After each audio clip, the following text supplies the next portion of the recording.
Olá, pessoal, tudo bem? Vamos dar continuidade, então, ao cronograma dos residentes aqui da Escola Paulista de Medicina da Unifesp, no setor de diagnóstico por imagem. Meu nome é Leonardo Furtado Freitas, sou neuroradiologista, médico colaborador aqui da instituição, e agradeço o convite de todo o departamento, em especial o Vitor, o Estênio, o Danilo, o Tibana, o Dr. Carrete, Nitamar, o Dr. Marcos Idagawa, tá bom? Todo mundo aí que compõe o time. O assunto hoje que a gente vai falar é como interpretar a perfusão por tomografia num contexto de isquemia recente, tá bom? Vai ser só nesse contexto de isquemia. Em outro momento a gente vai falar sobre tumor, porque são temas muito distintos e ia ficar muito longo se a gente fosse falar tudo junto aqui, tá? Então a aula vai ser perfeita e a gente vai enxugar, falar bastante do assunto hoje, vamos enxugar tudo que tem para discutir, sempre com enfoque bem prático, tá bom?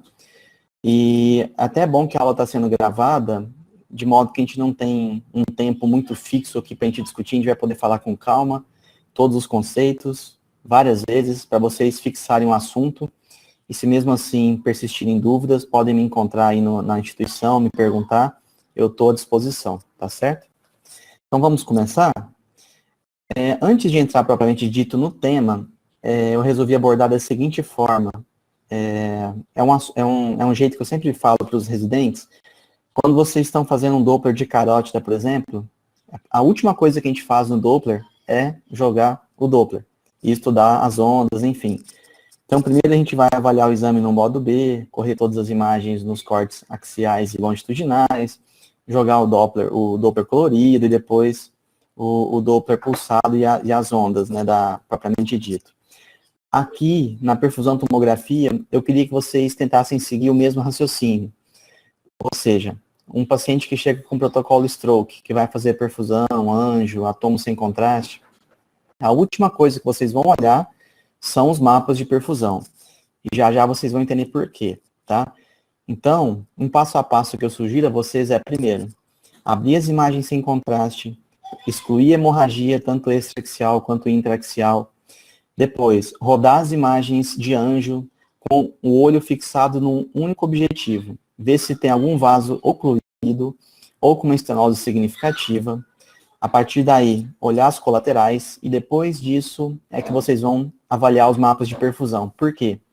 Para vocês minimizarem ao máximo os pitfalls, os erros, as armadilhas que a gente tem nesse contexto. Tá bom? Então eu vou começar com alguns slides que se referem a um artigo da Radiographic sobre isso, pitfalls na perfusão, pseudopenumbra, tá? Então, a gente tem aqui alguns mapas de perfusão, vocês veem que tem uma certa assimetria de um lado com o outro, principalmente aqui nesse primeiro mapa.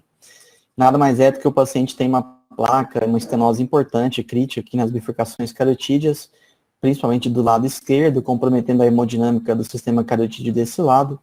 E isso faz com que a gente, erradamente, se olhar só a perfusão, interprete isso como uma penumbra, numa possível oclusão intracraniana. Então, aqui é uma repercussão de doença cervical carotídea, tá bom? Um outro exemplo de assimetrias perfusionais aqui nos lobos occipitais, um paciente que tem uma PRES, né, uma síndrome de vasoconstricção cerebral reversível, vejo que na difusão não tem nenhuma alteração. Mais uma vez, do lado direito, aqui na região temporoinsular, porque o paciente tem uma hemorragia subaracnoide de convexidade, não tem nada na difusão, e a gente sabe que esses pacientes eles fazem alteração da vasorregulação cerebral vascular, com alterações perfusionais regionais, fazendo também a simetria desses mapas. Mais uma vez, o lado esquerdo com a simetria, no paciente que tem tudo pérvio, vejo aqui não tem nenhuma oclusão importante, mas simplesmente porque foi posicionado torto na máquina no momento da aquisição, tá? E aqui no lobo occipital esquerdo, mais uma assimetria por conta de alterações da embriologia, uma persistência do padrão fetal do lado direito e uma origem normal do segmento P1 no topo da basilar do lado esquerdo, cursando com essa assimetria perfusional. Então, esse é o artigo que eu mencionei para vocês. Por isso eu insisto em passar isso como primeira mensagem. Olhem os mapas de perfusão só por último, tá? Mas no contexto de AVC eu tenho que olhar tudo muito rápido porque o médico tá insistindo nisso comigo, o neurointensivista, o neurointervencionista. Justamente, pessoal, Se vocês tiverem um algoritmo de avaliação, de acordo com o que eu sugeri para vocês, vocês vão errar menos, vão ficar menos em dúvida, e aí vocês vão laudar isso mais rápido e mais correto, tá certo? Então esse é o primeiro ponto. A importância da perfusão, ele depende de alguns cenários de pacientes em stroke. Eu não vou entrar muito nesse mérito de algoritmo, de fluxograma, mas, sem dúvida nenhuma, ele ajuda o plantonista a detectar um infarto recente. Por quê? A gente sabe que os sinais mais precoces na tomografia sem contraste, eles são sutis, né? Nem sempre eu tenho sinal da artéria hiperdensa, nem sempre eu tenho apagamento de sulcos, eu tenho hipoatenuação muito evidente no exame. Então, para vocês terem uma ideia, o exame da tomografia sem contraste, a sensibilidade é de 20% na detecção dessas isquemias menor que 3 horas. Quando a gente faz a perfusão, por conta da maior sensibilidade dos mapas hemodinâmicos, isso fica muito mais fácil de ser detectado, então com certeza ajuda o plantonista, que em geral não é um radiologista especialista, não é um radiologista sênior, é alguém que está em formação e pode, de repente, deixar passar algum sinal mais sutil, tá? Aqui eu vou falar para vocês mais para frente desse conceito, vamos pular aqui por enquanto, de modo que quando a gente faz a perfusão, eu praticamente triplico essa sensibilidade, eu me arrisco a dizer que é muito maior esse aumento da acurácia do exame, tá bom? Eu consigo, através da perfusão, afastar o diagnóstico de uma isquemia hiperaguda, não aquelas lacunas isquêmicas pequenininhas, porque não é o intuito do exame, mas oclusões de grandes vasos, tá bom? Eu consigo definir o que é core, ou seja, um tecido potencialmente inviável, sequelar, do que é penumbra, um tecido potencialmente salvável. E aqui o contexto muito importante é aqueles cenários de wake-up stroke, ou seja, os pacientes que acordam com déficit. Cada vez mais a nossa tendência é considerar o ictus, né, o tempo de déficit quando o paciente acordou. A gente sabe que a isquemia é um fator que faz com que esse paciente acorde, então não mais considerar como o delta T, o tempo em que ele foi visto por último saudável. Isso faz com que muitos pacientes percam a janela do trombolítico e da trombectomia mecânica, tá bom? Sem dúvida, a gente diminui a variabilidade interobservador, ajuda melhor, então, a selecionar esses pacientes que vão se beneficiar da reperfusão precoce, e eu consigo estudar várias variáveis hemodinâmicas que a gente vai ver em sequência. Olha esse exemplo para vocês verem, um paciente idoso, no terceiro PO de revascularização, rebaixamento do nível de consciência, e teve um quadro de hemiplegia súbita do lado esquerdo. Se a gente olhar com rápido, né, ou olhar menos treinado, o que vai chamar a atenção é essa sequela de isquemia na convexidade temporo-parieto-occipital esquerda, aqui demonstrada, no território de fronteira vascular arterial externa posterior. Na verdade, isso aqui é uma área crônica, né, pessoal? Uma área que está bem preta, bem hipotenuante na tomo. É uma área sequelar de encefalomalacia margilhosa. E, na verdade, se a gente for ver, olha onde era a alteração, para vocês verem, uma oclusão praticamente completa da cerebral posterior direita, comprometendo o tálamo e a face mesial temporo-occipital deste lado. Se a gente voltar retrospectivamente, a área isquêmica sutil precoce já estava aqui, já dava para a gente detectar uma discreta perda da distinção córtico-cortical com a hipoatenuação, mas que talvez no olhar de um plantonista geral, com menos experiência, passasse batido, tá? Então, essa análise retrospectiva que eu falei para vocês, com a janela mais estourada e com a janela mais aberta, e tinha um trombo aqui no segmento P1 do lado direito, onde eu estou aqui com a setinha, tá bom? Outro caso, um paciente com afasia e hemiplegia direita súbita há 2 horas, então eu vou procurar alguma coisa do lado esquerdo. Vejam que dava a ideia de ter uma hiperatenuação aqui na bifurcação da cerebral média, uma questionável também hipoatenuação frontoinsular do lado esquerdo, comprometendo os giros curtos e os giros orbitários posterior e lateral. Mas o paciente foi para a difusão, para a ressonância praticamente em seguida de ter feito a tomografia, não tinha nada na difusão, depois esse déficit ele se reverteu, então na verdade aqui são alterações artefatuais que muitas vezes podem acontecer nas proximidades da base do crânio, tá bom? Principalmente aqui na porção basal do lobo frontal. Esse caso não tinha contraste para a gente confirmar se isso aqui era uma oclusão verdadeira então ou não, que também limita a avaliação, tá certo? Então, isso tudo para a gente estudar, entender melhor e poder dar o laudo cada vez mais rápido e assertivo, porque a gente sabe que tempo é cérebro, mas mais do que isso, o conceito mais moderno da gente entender é que mismatch é cérebro. E o mismatch, pessoal, ou seja, a diferença entre core e penumbra, a gente sabe hoje que um dos principais fatores, ele é genético, ele é individual de cada pessoa, dado por colaterais. E essa rede de colaterais leptomeninges, ela é, vamos dizer assim, formada, né, autografada embriologicamente, como o próprio nome diz, ao nascer. Então, isso explica por que o desfecho de pacientes com idades semelhantes, com oclusões parecidas, pode ser tão diferente nos mapas de perfusão e nos mapas de difusão na ressonância, porque um grande item nesse cenário todo são as colaterais, que são dadas geneticamente, tá? Então, para a gente entender, essa é uma formulinha dos parâmetros, a gente tem que entender que o volume, ele é dado pelo produto do fluxo e pelo tempo, tá bom? Aqui eu vou explicar nesse próximo mapa que é mais fácil. Então, vejam, numa situação de homeostase, em que não tem nada acontecendo, eu tenho os três parâmetros estáveis, e aqui na setinha, nessa linha tracejada, quando eu tenho um fator de oclusão vascular, ou seja, algum vaso que está irrigando o parênquima, ele entupiu, não consegue mais levar sangue para aquele parênquima. Qual que é o mecanismo primeiro que o cérebro tem de tentar manter essa homeostase sanguínea? Ele dilata os vasos ao redor, os vasos remanescentes. O que faz essa vasodilatação? O tempo de trânsito médio, o MTT, ou Mean Transit Time, ele se eleva. Para quê?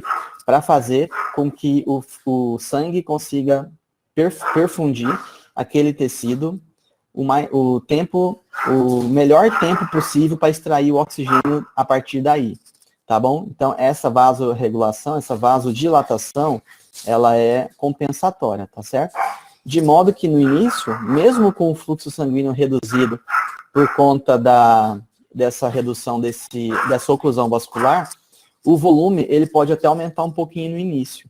Mas se o vaso continuar ocluído, esses mecanismos eles vão sofrer uma estafa, eles não vão mais conseguir manter o volume sanguíneo normal, isso passa a reduzir. E aí, a partir daí, então, que é o que vai diferenciar a gente da penumbra do core isquêmico, tá certo? Então, de modo que a gente pode ter alguns cenários, a depender de como alterados estão esses parâmetros. Então, no estado normal, eu tenho ou MTT ou TTP, que é o Time to Peak, ou Time to Drain, a depender do software de vocês. Estável, volume estável, fluxo estável.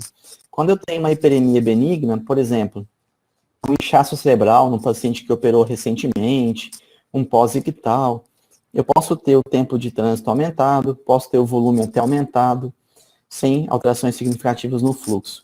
Mas quando eu tenho uma oligoemia, seja ela um core ou uma penumbra, aí eu posso começar a ter sintomas.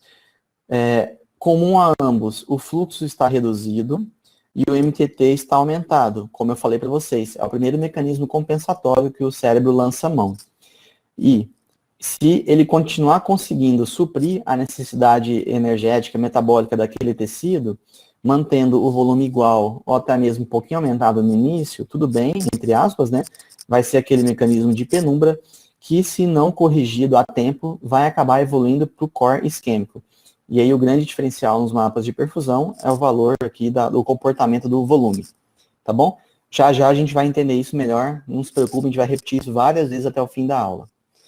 Então, para vocês acostumarem o olho nos mapas normais, aqui estão o fluxo, o volume, o time to drain, o time to peak e o MTT. Percebam, os mapas eles têm que ser relativamente simétricos. E olhem, a substância branca, ela é menos perfundida do que a substância cinzenta periférica, que é o córtex, e a substância cinzenta profunda, que são os núcleos da base. Por quê? Por conta da sua maior demanda metabólica, tá bom?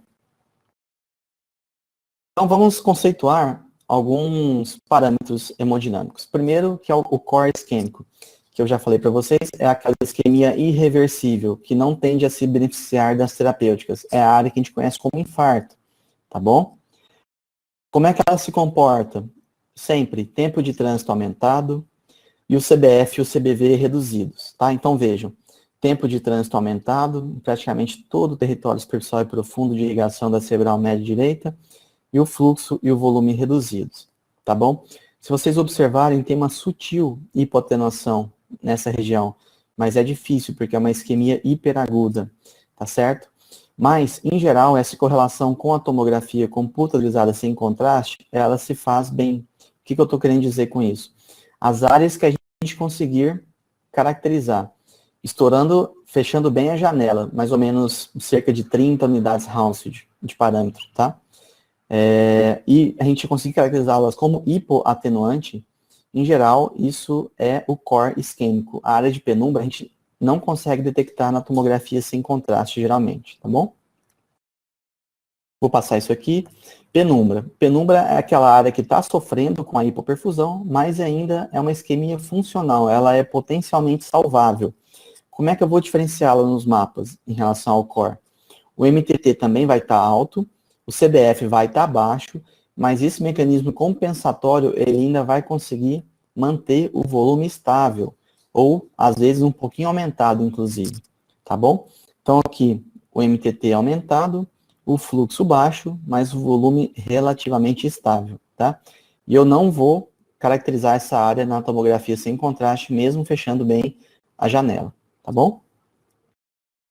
Então, o mismatch nada mais é do que a diferença entre o que é potencialmente salvável, que é a penumbra, do que é core isquêmico, que é a área mais já irreversível, tá bom?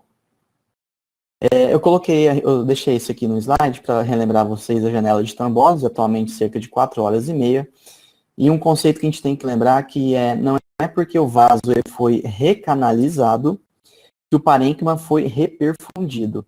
Então, são conceitos diferentes, tá? E a gente tem que estudá-los em várias sequências, ou na toma ou na ressonância, mas a gente tem que saber isso. Muitas vezes, o edema tissular do parênquima, ele é tão grande, que mesmo aquele vaso que foi recanalizado, o edema no parênquima é tão grande que não consegue deixar chegar o fluxo sanguíneo ali, e o parênquima pode não ser reperfundido, tá bom? Esse é um conceito paradoxal, e principalmente quando a gente está aprendendo isso no início, na formação dos fellows, do residente, que é, eu estou avaliando um paciente com um quadro de stroke, e o mapa de perfusão está me mostrando parâmetros ao contrário. É difícil a gente entender. Então é difícil que ainda não é realmente tão compreendido. Já já vocês vão entender por que eu estou falando isso. Ó. O que é a hiperperfusão pós-isquemia? Ou ela pode se dar porque teve recanalização, ou mesmo não tendo recanalização, mas a perda da autorregulação vascular é tão grande que mesmo um parênquima não funcional, ele está muito hiperperfundido. E a gente ainda não entende ao certo ainda se isso é bom ou se isso é ruim. Por quê? Eu reperfundir um parênquima, eu ainda manter uma perfusão normal ou ainda alta de um parênquima que não é funcional, que já está com processo inflamatório, com radicais livres, com lesão endotelial, isso não é bom. Isso aumenta o meu potencial de edema vasogênico, isso aumenta o meu potencial de transformação hemorrágica. Então, os mapas perfusionais são o contrário do que eu falei para vocês. O MTT vai estar baixo, o CBF e o CBV vão estar altos, e eu vou finalizar esse slide aqui com a interrogação, que é para passar essa ideia para vocês. Ainda que no início a gente tenda a achar que isso é bom, talvez não seja bem assim, e alguma literatura, alguns artigos ainda nos sugerem que a gente inclua essas áreas como áreas de core isquêmico, para vocês terem uma ideia. Olha como isso é louco, tá bom? Então vejam, paciente com stroke, tem uma área aqui já com restrição, tem uma área pretinha na toma que eu falei para vocês que bate com o core, e eu faço os mapas perfusionais, o MTT ele é baixo, o fluxo e o volume são altos, estão vendo? Aí eu posso tender a pensar que isso é bom, que eu estou conseguindo hiperperfundir um parênquima, etc. Mas eu estou hiperperfundindo um parênquima que já morreu, tá certo? E olha o que aconteceu no controle, aumento do edema e principalmente transformação hemorrágica lobar, com hematoma intraparenquimatoso, tá certo? Então não encarem isso como uma coisa boa, não, tá? Na verdade, a maneira mais correta é justamente a gente pensar que a perda da autorregulação vascular foi tão grande a ponto de o cérebro estar, entre aspas, perdendo tempo, perfundido num tecido que já morreu, tá bom? Encarem dessa forma que eu acho que é mais fácil a gente entender. Aqui são alguns artigos a respeito disso. Então, vejam, uma isquemia aqui na cerebral média direita, e o núcleo da base, ele está hiperperfundido, estão vendo? Olha o que aconteceu no controle. Ele também entra como core, tem edema citotóxico, potencialmente irreversível, tá certo? Mais um caso para vocês verem, uma alteração na cerebral média, com hiperperfusão nos núcleos da base deste lado, e no controle também evoluíram para áreas isquêmicas, tá? Então, joia, esse era o conceito de hiperperfusão. Mais um exemplo, alteração na cerebral média, hiperperfusão nos núcleos da base, e no controle também isquemiou essa região. Aqui um exemplo prático nosso para vocês verem, ó. Alteração na cerebral média, do lado esquerdo, hiperperfusão profunda, comparem desse lado com o lado contralateral. Esse era um caso, olha que estranho, não evoluiu para a área de isquemia, tá bom?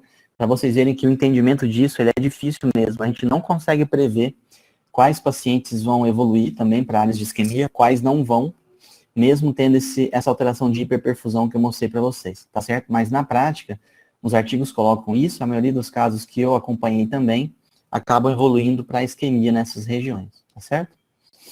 Agora a gente vai ver alguns exemplos, e à medida que formos vendo os exemplos, a gente vai fixando esses conceitos de outra forma, mais fácil, tá bom? Paciente jovem com cefaleia, alteração visual súbita, uma oclusão aqui no segmento P2 proximal. Vejam aqui o trombo no gradiente eco na ressonância, as áreas de isquemia recente com edema citotóxico no tálamo, na cauda do hipocampo, na face mesial occipital, e uma impregnação cortical giriforme por disfunção da barreira hematoencefálica, já então no estágio subagudo. Quando eu faço os mapas de perfusão, o MTT está reduzido, o CBF e o CBV estão aumentados. Então, um exemplo prático nosso de hiperperfusão pós-isquemia, tá bom? Vejam esse outro exemplo, paciente masculino idoso com afasia de expressão. Eu já tenho que pensar a afasia de expressão em comprometimento da área da linguagem. Aqui a gente vê uma alteração temporal, né, na área de Wernicke. Vejam aqui na coronal, no axial, na sagital. E eu faço a perfusão, o TTD, o MTT estão aumentados, principalmente o tempo de trânsito.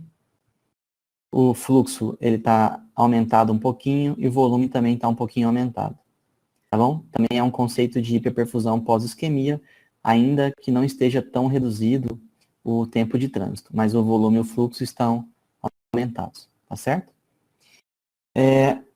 Muita gente pergunta no início também em relação a medidas quantitativas, e quando eu respondo que na prática eu não faço, ou faço quase nunca, geralmente o pessoal se espanta, né? Porque quando a gente começa a ler nos artigos, sempre tem o ROI de um lado com o outro, fica falando muito em parâmetros de MTT, 6 segundos, RCBF de 30%, CBF menor que 25%, CBV menor que 2%. Isso tudo tá certo, pessoal, são conceitos que a gente tem que ter ideia de quantitativo, mas vocês viram que até agora, todos os casos que eu mostrei para vocês, a gente interpretou tudo só com análise visual, e na prática é assim que a gente faz. A não ser que a gente tenha muita dúvida de alguma nuance sutil, a gente coloca o ROI para corroborar o que a gente está pensando, mas na prática não precisa, e vocês vão entender e concordar por quê. Tá? Um conceito que a gente tem que saber, mas que eu acabei de falar para vocês que a gente acaba não usando na prática, mas eu vou falar porque tem que passar esses valores para vocês, para a gente considerar uma área de penumbra, o MTT dela tem que ser 1,4, 1,45 vezes maior em relação ao parênquima do outro lado. E para a gente considerar uma área de core isquêmico, o MTT geralmente ele é maior que 6 segundos, o CBF relativo, ou seja, de um lado com o outro, é menor que 30%, o CBF é menor que 25 ml por 100 gramas de tecido por minuto, e o CBV menor que 2 ml por 100 gramas de tecido, tá? Essa é uma tabelinha que eu gosto de deixar também para vocês terem uma análise graduada da hipoperfusão, que é em relação ao fluxo, tá? Um cérebro normalmente perfundido, o fluxo dele varia entre 45 e 110, ou para ficar mais fácil de memorizar, entre 50 e 100 CBF, tá? Oligoemia entre 20 e 50, penumbra entre 10 e 20, e o infarto menor que 10. Então, vocês vejam, entre esse slide e o anterior, por exemplo, já tem alteração a depender da literatura, né? Aqui a literatura que eu peguei coloca 25, essa outra aqui coloca 10, tá? Mas essas diferenças matemáticas não são tão importantes. De novo, vou insistir nisso, tá certo? E o volume é, em geral, 2, tá? Como eu falei no slide anterior. CBV de 2, para a gente considerar infarto. Tanto é verdade que eu fiz questão de deixar essa transcrição do artigo, que ele favorece o uso dos valores relativos, ou seja, subjetivos, em relação aos valores absolutos, ou seja, numéricos, tá bom? E um que ele destaca é esse que eu acabei de falar, do CBV menor que 2, tá bom? Então, eu costumo brincar que o CBV, termina com V, é o que vai falar a verdade para a gente nos mapas de perfusão, quando eu quero diferenciar a penumbra do core, tá bom? Aqui é um outro artigo que ele foca em relação ao aspects, mas levando em consideração a perfusão também. Eu não vou entrar nesse detalhe aqui na discussão com vocês, tá bom? Eu vou fazer uma discussão bem mais prática. Mais uma vez, são mapas em relação a valores numéricos, eu vou passar essa parte. Eu queria, esse conceito é legal de vocês entenderem, que é, além da gente estudar os mapas que vocês viram até agora, ou seja, MTT, CBF e CBV, tem um mapa muito legal que às vezes a gente usa na prática, que é o mapa de permeabilidade capilar, tá bom? Esse mapa, aí agora eu vou falar a experiência que eu tenho com os softwares que eu sou acostumado a ver. Se vocês forem processar o exame na Workstation, no software de isquemia, ele pode não te dar esse mapa, que é o mapa de permeabilidade capilar, tá bom? Mas se você processar o exame no software de tumor, lá sim você vai conseguir ter acesso a esse mapa de permeabilidade, tá bom? Mas o que tem a ver esse mapa, Léo? Eu não estou entendendo como é que eu vou juntar isso nesse conceito de stroke. Vamos lá, pessoal. Vocês têm que lembrar, toda vez que um paciente tem um cérebro sob isquemia, só isso já é um fator responsável por alterar a permeabilidade capilar daquele tecido, tá bom? Esse paciente ainda, ele é submetido à trombólise, ao trombolítico endovenoso, que por si só também já induz a expressão de uma protease que aumenta a lesão endotelial. E, se tudo der certo, o vaso ele vai se desobstruir, o parênquima vai conseguir ser reperfundido e a reperfusão também leva a uma injúria de reperfusão. Então, tudo isso somado, a gente vai ter lesão vascular endotelial potencializada. E por que isso é importante de eu ter uma ideia? Porque isso pode predizer o edema maligno, ou seja, muito grande, e maiores riscos de transformação hemorrágica, tá certo? Então, se vocês quiserem entender isso, minha sugestão também, façam um mapa de permeabilidade, tá bom? Aqui nesse exemplo da literatura foi feito, ó, e aonde tinha maior permeabilidade, né, o mapa mais vermelhinho, aqui no giro temporal superior e na ínsula, vejam, no exame de controle pós-reperfusão, foi justamente a área que teve a transformação hemorrágica, tá certo? Então, a gente consegue ter uma ideia e, às vezes, predizer aonde e quanto pode ter de aumento importante do edema e, principalmente, de transformação hemorrágica, tá bom? Veja esse exemplo, ó, masculino, 59 anos, hemiplegia súbita à esquerda.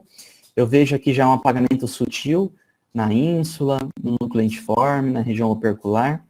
Tenho aqui o sinal da artéria hiperdensa, né, na cerebral média direita. Faço os mapas de perfusão. Todo o território superficial da cerebral média direita comprometido. Mas vejam, ó, então vamos lá. Eu disse que o CBV é o mapa que fala a verdade, para a gente interpretar com o core isquêmico.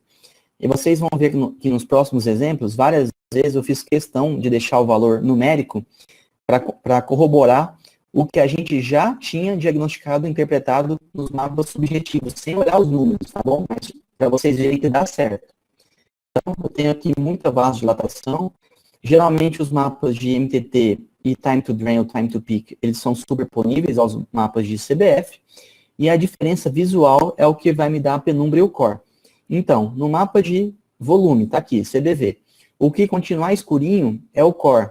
O restante, que continuar igual, ou às vezes até mais aumentado, é a penumbra, tá bom? Então, vejam que visualmente já está tudo estudado aqui. Mas vamos lá, eu quero ver os valores. Então, você coloca o ROI na área suspeita do core, que no caso é esse 1A, e vamos olhar aqui, ó, 1A. Eu disse que o CBV geralmente é menor que 2, e o CBF, a depender da literatura, pode ser 25, pode ser 10, então deu certo, estão vendo? E nesse caso, a gente fez também o estudo de permeabilidade, tá? Então aqui nessa região onde está a maior alteração da permeabilidade, podemos colocar o ROI também, deu bem aumentado, praticamente o dobro em relação ao outro lado. Mais uma vez, mais uma vez. E o exame de controle, mais ou menos na área que a permeabilidade estava alterada, foi onde teve a transformação hemorrágica. Então, é aquilo que eu falei para vocês, para a gente predizer os locais de transformação. Esse é um caso de AVC, no território da cerebral anterior. Então, praticamente aqui a faixa frontoparietal, parasagital esquerda comprometida. Vejam que grande parte da área comprometida, ela está escurinha aqui no mapa de CBV, então é o core. O restante é penumbra, tá certo? Vamos lá, vamos colocar o ROI aqui no core. Aqui é o 2A. Então, 2A. CBV, 1.35, deu menor que 2, tá certo. CBF, deu em torno de 10, em torno de 20, também deu certo, tá vendo? Então, a gente acaba colocando para demonstrar, mas na prática é visual, tá? Tudo que vocês forem estudar em neuroradiologia, pessoal, quanto mais visual, quanto mais prático for a avaliação de vocês, melhor, mais rápido é e mais reprodutível, tanto intra quanto interobservador.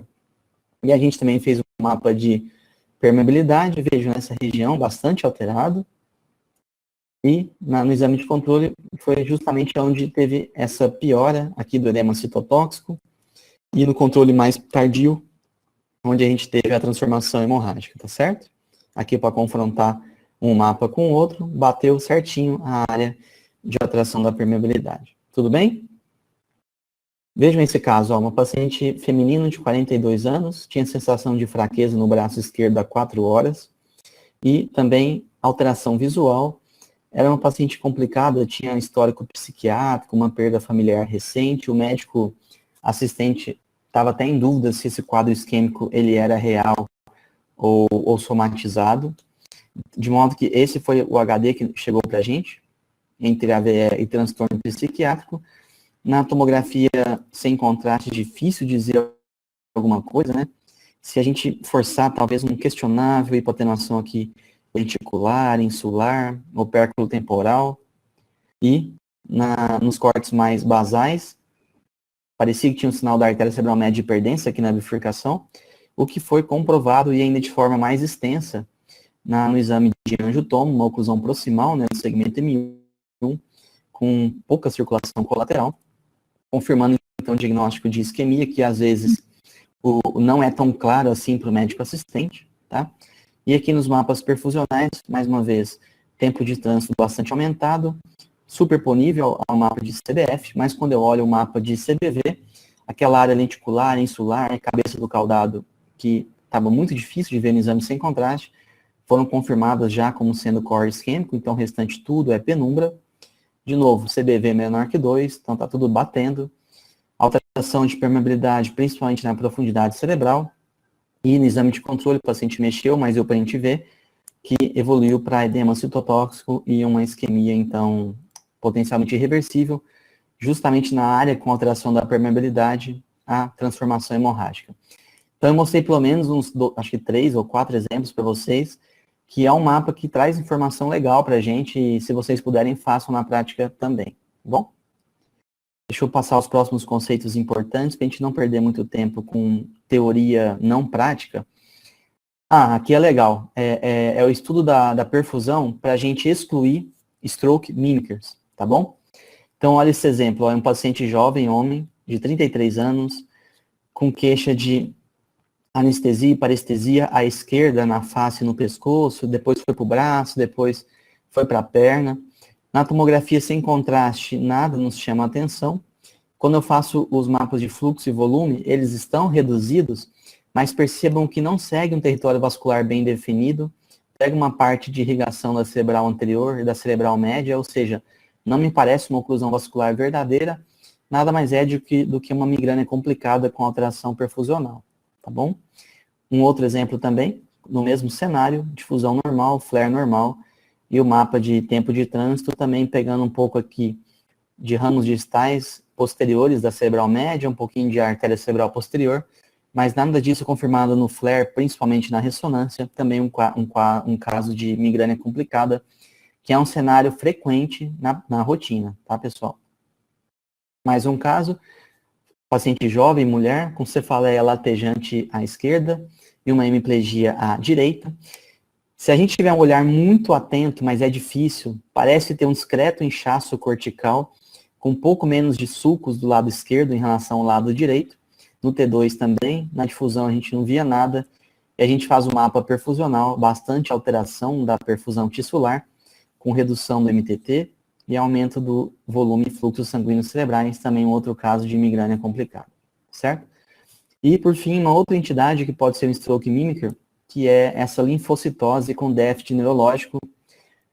De novo, a gente vê que no flare não tinha nada, mas tinha bastante alteração perfusional, assimétrica em relação ao cérebro com outro. O exame de controle 3 dias depois isso se reverteu.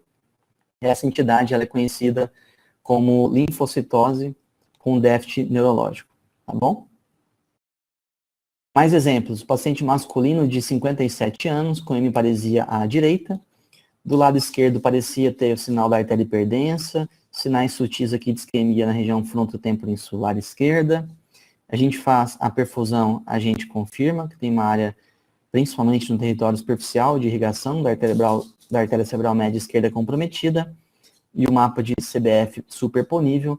No mapa de CBV, pouca alteração, talvez aqui na região opercular e subinsular, ou seja, seria a área de core, tá bom? 15 dias depois, a gente confirma que aquela área alterada foi a área de core e o paciente não progrediu para outras isquemias porque teve sucesso na recanalização, tá bom? Mais um exemplo, paciente também masculino adulto, com disartrites e de rima à esquerda. Essa tomografia era uma alteração 2 horas pós-ictal. Vejam, muito difícil a gente ver qualquer coisa aqui na tomografia sem contraste. Talvez aqui na profundidade cerebral, na perfusão, a gente tivesse alguma assimetria aqui na região tálamo capsular, estão vendo?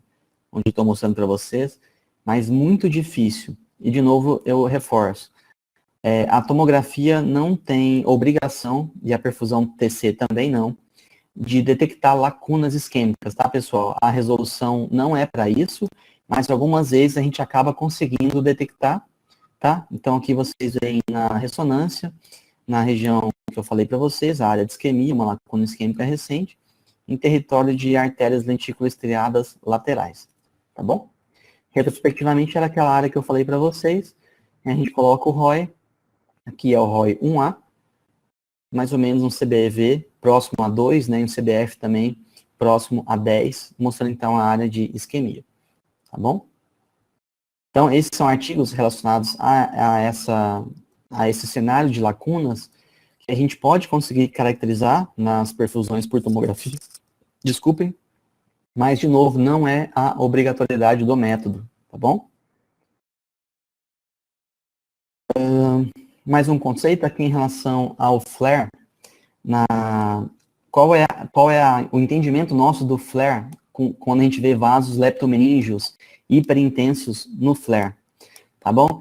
Então, vejam, esse é uma situação em que eu tenho uma restrição à difusão, eu vejo alguns vasos no flare hiperintensos, ou seja, são vasos com fluxo mais lento, o que me remete a uma circulação colateral, né, leptomeníngea de luxo, e esse paciente ele evoluiu melhor no controle do que esse paciente, por exemplo, que tem também uma difusão restrita, tem uma isquemia recente, mas que não tem, ou tem muito pouco, circulação colateral lenta no flare, com vasos leptomeníngeos branquinhos.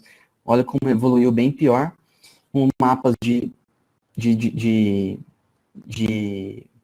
hemodinâmicos parecidos no exame de entrada, tá bom? Só um conceito adicional em relação a gente usar também o FLAIR dos vasos leptomeníngeos associados aos mapas de perfusão, tá bom? Esse também é um outro conceito a mais para a gente entender, que é, deixa eu ver se tem no próximo slide, senão eu vou ficar naquele lá mesmo do artigo, vamos ficar nesse daqui, ó. Que é quando eu também vejo alteração das veias na sequência SWI. Vamos lá, pessoal. Por que as veias na sequência SWI ficam pretinhas, né? A depender da máquina de vocês, mas em geral ela fica com hipossinal na sequência. Por quê? Porque as veias têm um fluxo mais lento em relação às artérias, então eu tenho mais conteúdo de desoxihemoglobina em relação à oxihemoglobina, tá bom? Mas no contexto de isquemia, se essas veias ficarem ainda mais pretinhas na sequência SWI, que é o que eles chamam de mismatch, suscetibilidade de fusão, isso quer dizer que está tão mais lentificado o fluxo ali, para ter que extrair aquele oxigênio por mais tempo, que esse é um sinal indireto de que tem alteração perfusional. Quanto mais pretinho aquelas veias estão, mais alteração perfusional eu tenho. Então, vejam, aqui é um caso em que eu tenho muita alteração perfusional, e eu vejo as veias muito mais pretinhas, por quê? Porque o fluxo aqui está mais lento, eu tenho mais conteúdo de desoxihemoglobina, do que esse caso em que eu tenho pouca ou nenhuma alteração perfusional, e as veias, elas ficam relativamente simétricas, tá bom? É só um conceito a mais para vocês também, quando estiverem interpretando tanto a perfusão tomo, quanto os exames de IRM, olharem também a sequência SWI, que ela também ajuda nesse raciocínio, tá? Outro caso, paciente idosa, com artéria cerebral média hiperdensa, oclusão proximal, pouca circulação colateral leptomeníngea. Aqui os mapas de perfusão bastante alterado na cerebral média, o fluxo e o volume. O volume praticamente é quase tudo penumbra, só na profundidade, aqui no braço posterior da cápsula interna, é que eu tenho o core.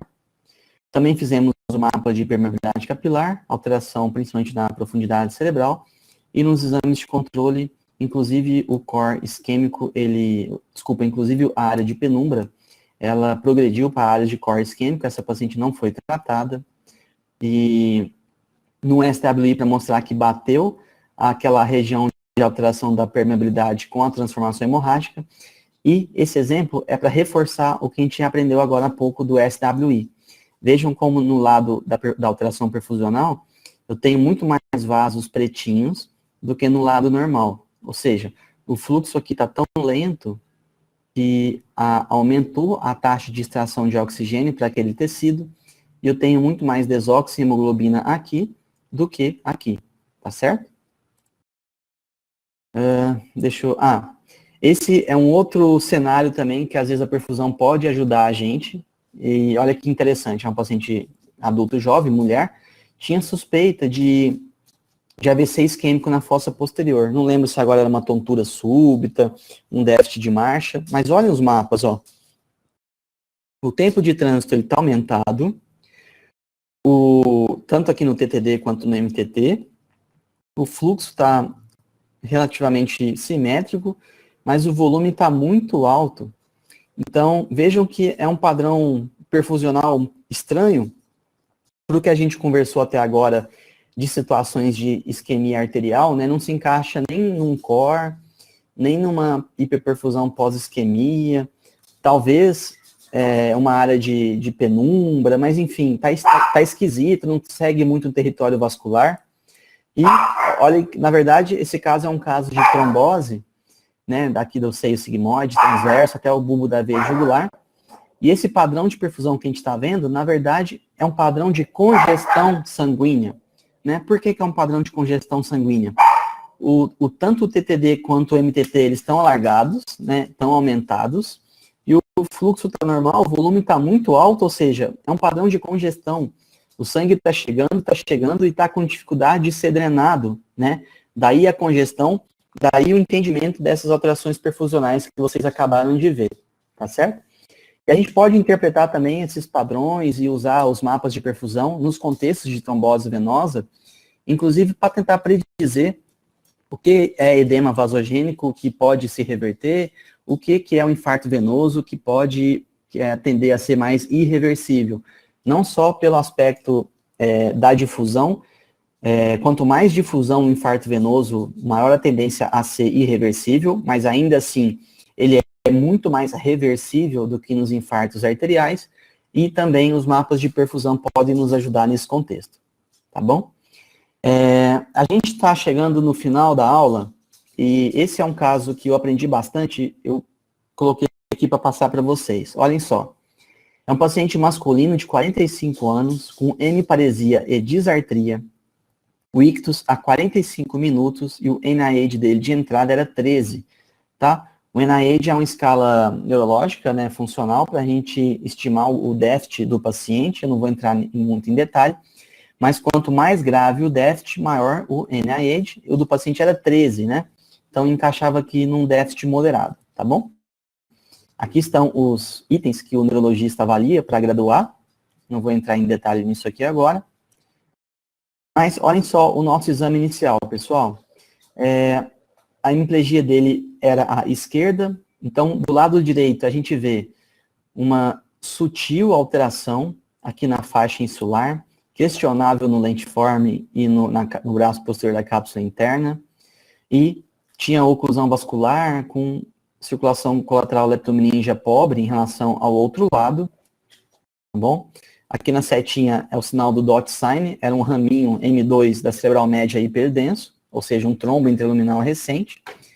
E olhem esse mapa de perfusão, que como eu aprendi com ele, espero que vocês aprendam também esse conceito. Todo o território de irrigação da cerebral média direita está alterado, tanto superficial quanto profundo, aqui nos mapas de time to drain e MTT. E grande parte, ou a maior parte disso já é core. Percebam que grande parte está alterado no fluxo. Eu falei que o volume é o que fala a verdade para vocês. A maior parte já é volume bastante reduzido também, ou seja, a área de core isquêmico. Talvez aqui um pouco da profundidade cerebral ainda preservada, tá? Mais uma vez, nos cortes mais superiores. Eu coloquei o ROI para vocês verem. Cheguei a encontrar valores de CBV de 0,23 e CBV de 0,1. Ou seja, bem menor que 2 e muito próximos a 0, tá, pessoal? Muito próximos a 0, ou seja, muito baixo, tá bom? A gente fez a permeabilidade capilar, também bastante alterado nesse território, como vocês estão vendo no mapa. E aí, teria indicação de trombólise? Vamos voltar, ó. Paciente masculino, adulto jovem, NIH de 13.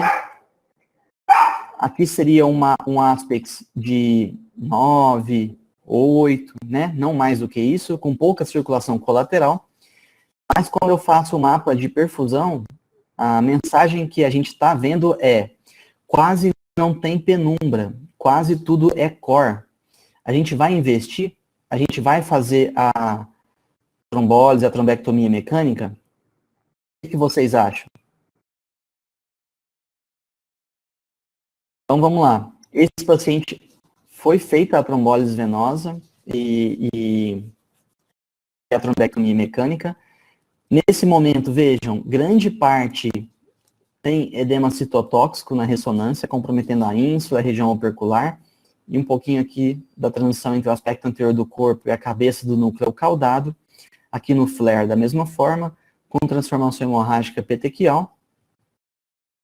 15 dias depois, vejam como se comportou a tomografia dele, aquelas áreas de difusão restrita aqui aparecendo como hipotenuantes na toma. E deem uma olhada nessa evolução por imagem, pessoal. Eu já pôr tudo aqui para vocês. Ó, esse é o exame de entrada, em que, através dos mapas de perfusão, a gente viu que a maior parte do território alterado já era core, de acordo com os mapas de perfusão, tá?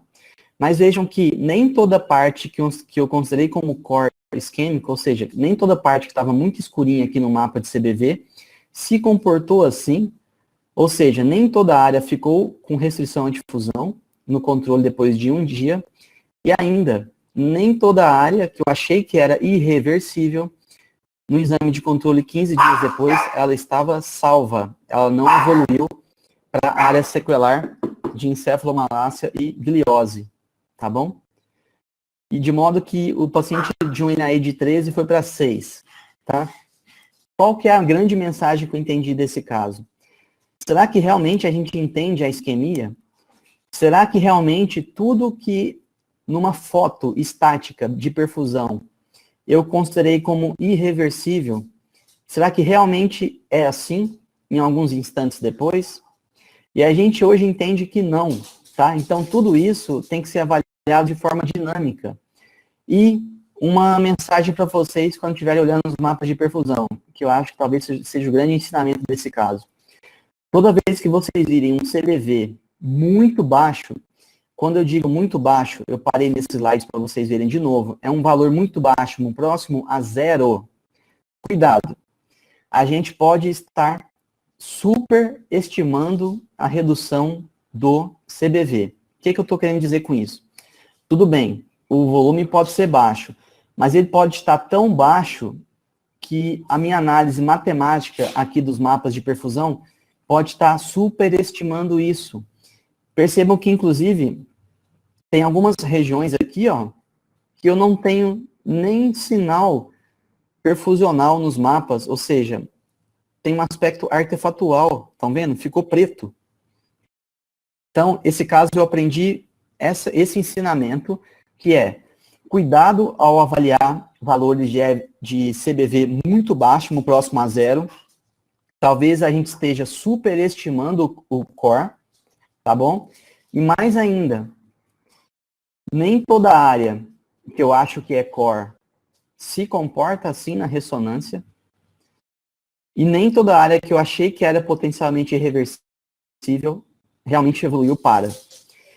Então, é importante vocês verem esse caso, porque a decisão terapêutica, pessoal, ela é multidisciplinar, ou seja, radiológica, neuroclínica e neurointervencionista, e baseada em muitos parâmetros, quais sejam idade do paciente, status funcional, aspects, padrão de estenose, de oclusão vascular, padrão de circulação colateral leptomeníngea, mapas de perfusão, tempo, ou seja, são muitos padrões, estão vendo? Talvez o mais importante deles, inclusive, seja a performance das colaterais desse paciente, que eu falei para vocês no início da aula, que ele é genético, tá?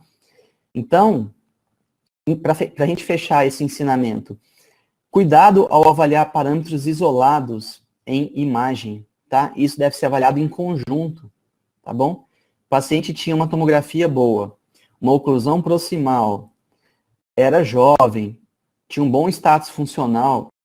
Será que não vale a pena eu investir nele só porque um critério está me falando que não? Ou seja, só porque eu achei que na perfusão isso já seria irreversível?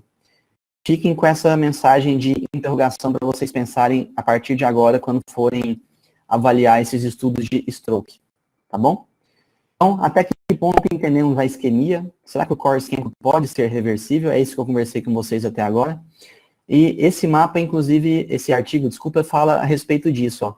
Reversibilidade de um aparente infarto na perfusão.